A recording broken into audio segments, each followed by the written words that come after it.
Oh my days, blood. Alright. I'm gonna show you a stat, fam, about Ruben Amorim. I've got it right in front of me. Alright, 31 matches, 8 wins, 7 draws, 16 defeats. That right there, blood, is Amorim's record at Man United since he took over last year, blood. And the final score at the Etihad was 3-0 to Man City. And fam, I'm gonna keep it a buck. I knew this was gonna happen, man, with the scoreline, because like of the things I was worried about was in the previous videos, and I've said this time and time again, fam, the fact that midfield, blood, is not gonna work. And what happened? It came true. No matter, blood, no matter if you give them a goal, or you made mistakes, or Man City bossed the match, Man United failed. Man United failed. And the thing about it is that I've always talked about this about Amorim. Right? It's his choices, the system, and how the system works here with the players. And I said this before about shoehorning players at a system that doesn't work, blood. That doesn't work. The thing about it is that in the Premier League, all of this will make you as a coach here in the Premier League, or will break you as a coach here in the Premier League. And I'm taking the latter, blood. His stubbornness, man, fam, to even change anything with his system. Knows no bound. No, it have no bounds, blood. Like I said before, right? No one cannot say it's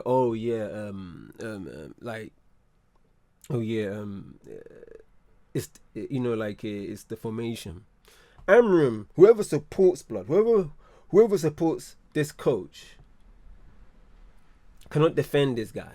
Cannot defend this guy. Because like I tell you this, right? Glasner at Crystal Palace is using the same formation, the 3-4-3. But this man, he does 5 at the back. 5. But the way Amorim implements this specifically for Man United, there is a clear problem. And there are bare man out there that are saying that, it's not the system, it's the players.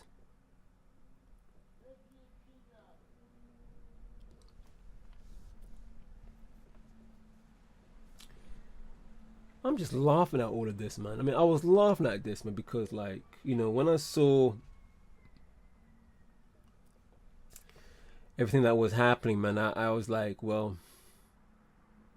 I knew it was. I just knew it was gonna happen anyway, because, like, because one of the things, man, that came to me was before the game, was 2 things, because we all know that Man City hasn't been that great. Them where they haven't been that great. And the thing about it was that their defense was leaking. And other than that, man, like, this is, for the past couple of seasons, including this one, Pep Guardiola and Man City haven't been at their best. And then we were also thinking about Man United's midfield. Because I said before about this donor FC. Because you can't make it out here who's gonna win that game, or it could be a draw. But one of the things, man, that said to me about like, oh yeah, Man City is gonna win this, blood, was the fact that Haaland. Now, I'm not trying to say that, oh yeah, just because Haaland did great at the international break that he will bag in this game. It was just because how poor Amorim implements his system. You got to get the best out of your players with the philosophy you have. And if it doesn't work, then whose fault is that? You can just tell, man, that Amorim haven't touched pavement, blood. He hasn't. Because I've touched pavement. In life, let me tell you something, man. In life, if you keep on doing the same thing over and over and over again and nothing happens, then you know there's clearly a problem.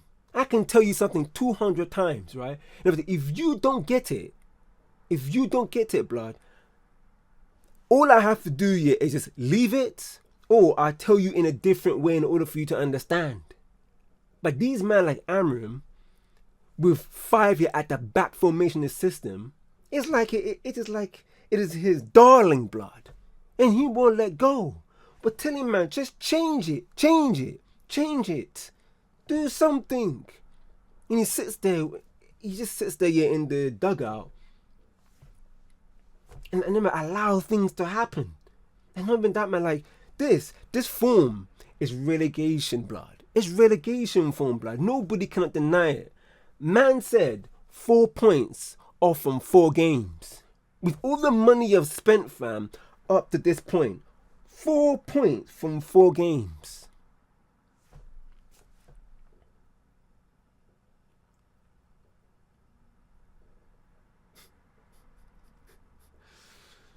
Not even that, man. Like, I just saw something somewhere that that I remember him saying before.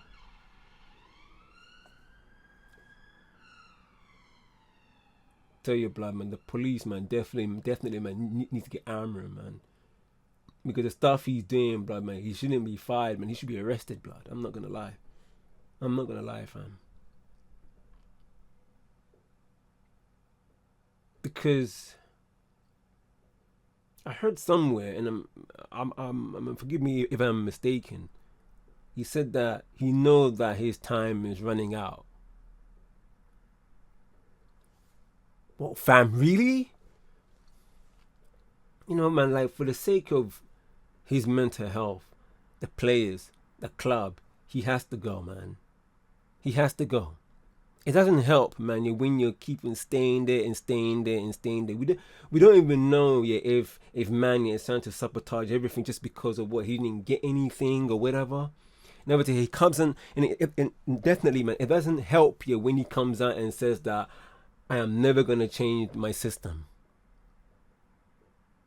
Okay, then if that's the case, you know where the door is. Use it, blood, and don't come back. It's a mad thing. And then the quotes about Menu. I mentioned this before. He mentioned that, oh yeah, man, in order for Menu to get in the game, because he's fighting with Bruno Fernandes' position. And what was the other one? I remember there was another one. It was playing in my mind as I was saying that previous quote just now. It was like, what? He has to prove himself to Amorim. No, you have to prove yourself to him.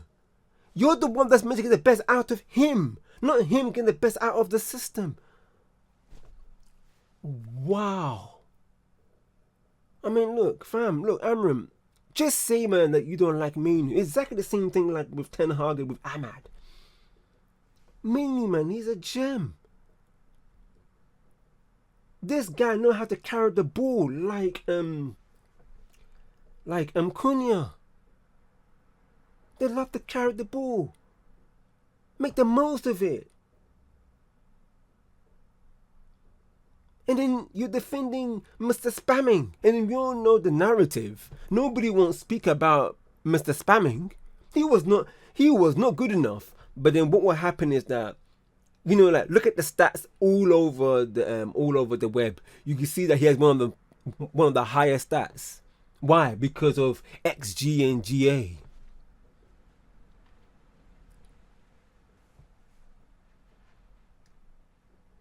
Stat padding, like what we say these days, blood. It's awful. His consistency, man. Like nobody is not talking about Mr. Spamming's consistency.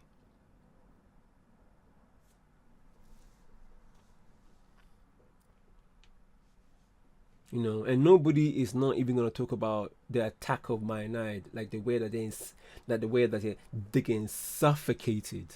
No one's not gonna talk about that because of the narrative. Like I said, man, Amraman, he needs to go. He's picking the wrong players. Like I said, man, like you got all this talent. You got Xerxes, you got Menu, you got Euro, you got Delay, you got Mazarari, who just came back from injury. Playing the right wing back position. In still, fam, he can't even get the best out of them. These are clear signs. Man United might have Chelsea next.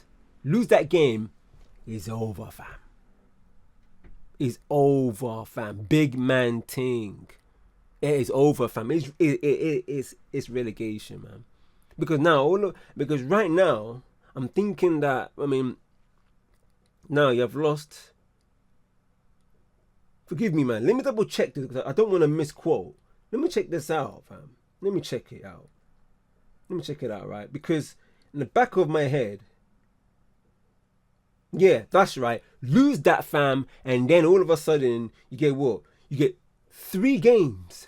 You've lost 3 games out of 5.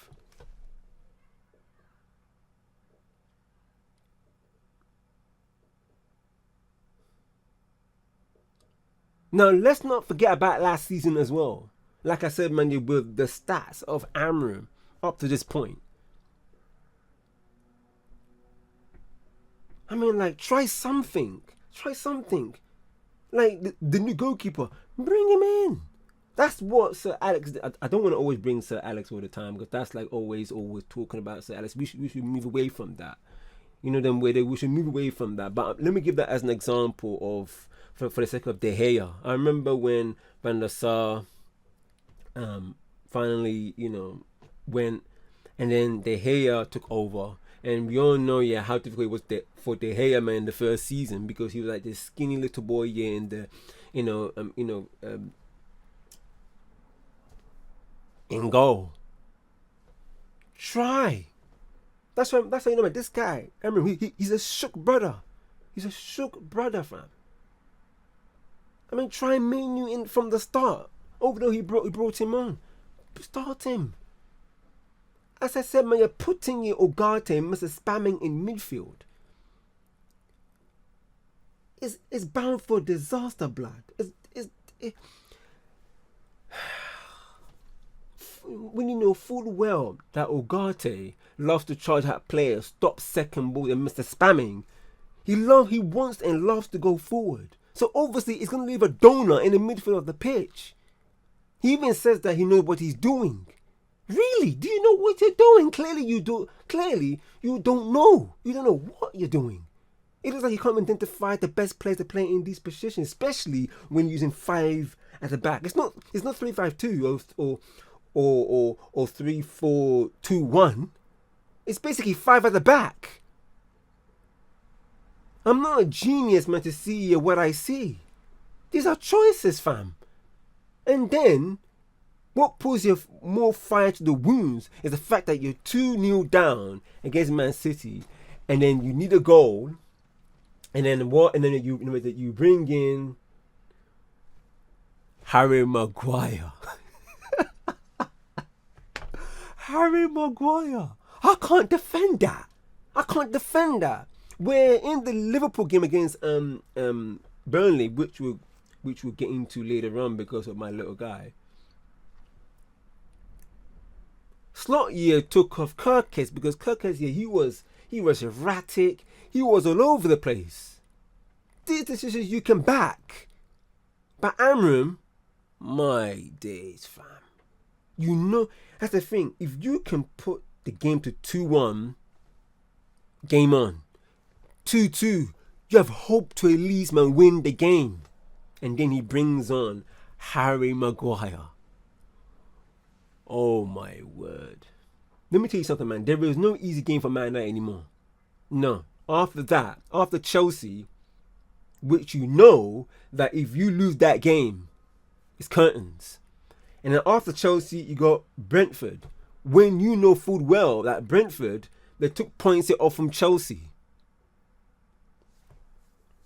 And then after that, man, you got Sunderland, which Sunderland at the moment, they're not so bad. They're actually good. But for the low standards of Man United, man, at right now, blood, when you know that Amorim is in the dugout, don't be surprised. Don't be surprised, man, if Man United struggle or even lose that game as well. You know what? Let's just move on, man, to Liverpool because of my little guy who wants me to cover it. So, yeah, just for a short thing, man, like, okay, so it was 1-0, man, to Amorim, blood. Oh my days. Anyway, Burnley versus Liverpool. Yeah, I mean, you have to admit, man, that in some part of the game, Burnley, they were really good defensively. I'm not going to lie, man. They kept their composure, man. They kept it compact as well, and they kept it really compact. But the best player, man, in the game in that match, it was Gravenberch. My word, fam. The way that he was turning in the middle of the pitch, the pockets and the position where he was picking up the ball, it was really, really good, man. It was really, really good, fam. And you can't, like, what I've realized about Liverpool, man, is the fact that you can see that if one player, like, for example, if the whole team is not playing well, at least one or two players is good enough in that game to win the match for them. Like against Arsenal, it was my man Zoboslai who scored that free kick, and he was actually Zoboslai, man. He's been one of the best players for Liverpool right now. Even though that he's playing right back, and then obviously we all know what happened in the game where things were not going right, and then Slotman had to change things around, and Zoboslai ended up being in midfield in the end. He's actually one of the better players, Zoboslai. Like Gravenberch, man, he was really good in that game. Gakpo, oh my word, fam. Yeah, man, Gakpo, he was quiet. You know them way there. Ekitike, man, he was trying to make things happen. I remember there was a time, where he picked up the ball. He was in the edge of the area on the left. He beat one man with stepovers, and then it looked like as if that he poked it, but it looked like as if that it was outside the boot kind of thing as he poked it, and the ball just went like, I mean, like, for example, like, all right, okay, let me do it like this. Yeah, like, here's the goal, right? And then he was like here, coming, right? And then somehow he poked it, and the ball nearly went in the net from an angle, which was Ekitike, man. The baller. The thing about that, for Ekitike, he's the kind of player that doesn't want the ball, in the air. He likes it on feet. So you could tell he's a baller. He nearly scored that angle, which was not bad. I was like, wow, oh, fam. He nearly got that, fam. Anyway, and then it was good to see Fring Pong back anyway from injury. Really good year. It's really, really good stuff, man. And like I said about Kirkes, yeah, man, he was erratic. He was all over the place. And then, You know, normally you don't see this from Slot. Slot said, "Nah, come off, blood, come off." You know them way there.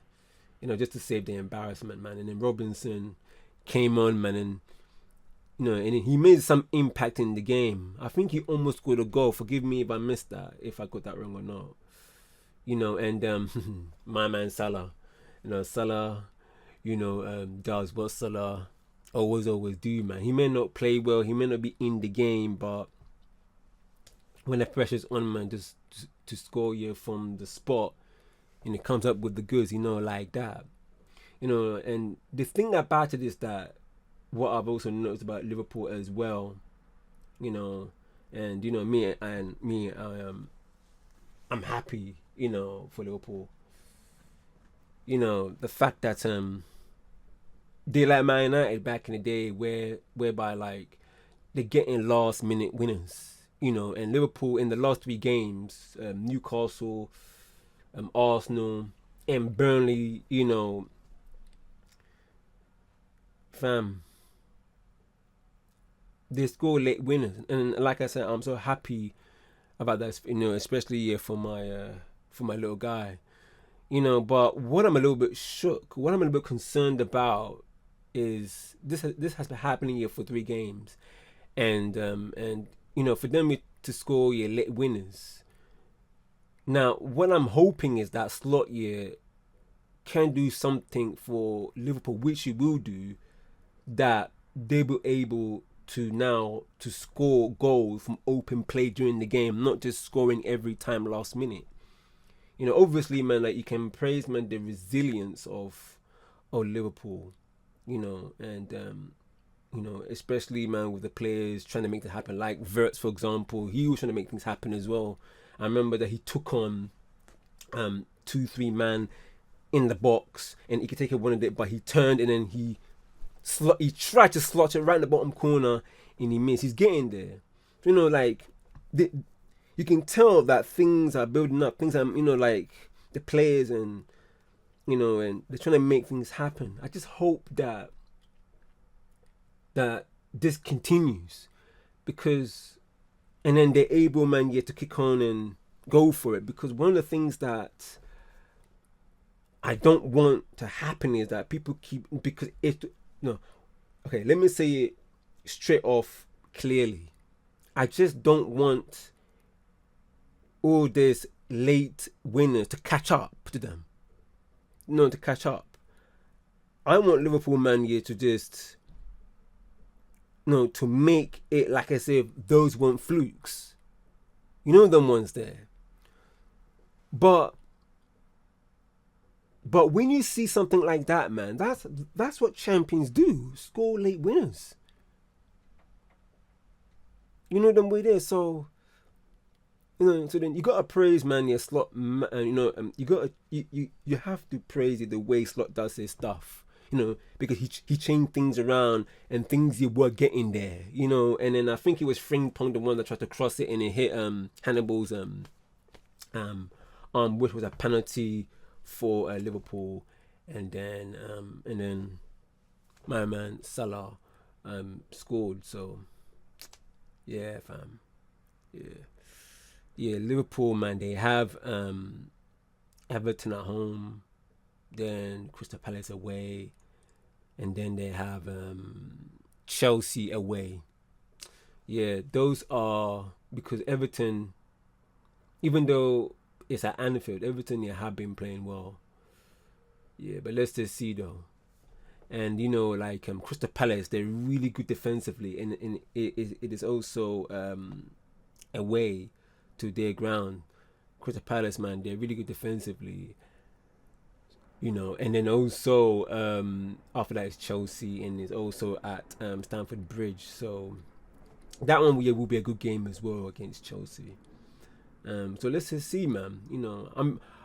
I reckon that Liverpool, man, they can get a result. You can tell that they can get a result in all those games. You can just see it, but it's how they're going to win it. So yeah, man. Oh yeah, man. Really, really good stuff, man. Really, really good stuff, man, by Liverpool. You know them way there. Oh my days, man. I'm just Amram. Nah. I would say this, fam. He has to go, man. Yeah, he has to go. This is what we've been saying. He has to go. But yeah. None of us can defend those decisions. Like I said about Slot, you can defend him taking up Kirkers for Robertson to come back on. You know them way there to come back on, but to replace him. You can defend that, but you cannot defend Amorim when you need a goal, blood. All of a sudden you bring Harry Maguire. What is he gonna do? No, man. Anyways, blood. Let's just see what's gonna happen in the end, man. Because Amram, man, he's definitely, man, prolonging the inevitable. He's just prolonging it, and I don't know what. I don't want to talk about what's happening with Enos and that, because there's a reason behind here of what's going on. But Amram, blood. I mean, I can't defend that, fam. Nobody, even I can't defend his decisions, blood. But I can defend what Slot is doing. Them way there. Anyway, man, let's just see, fam. Let's just see, blood. Let's just see.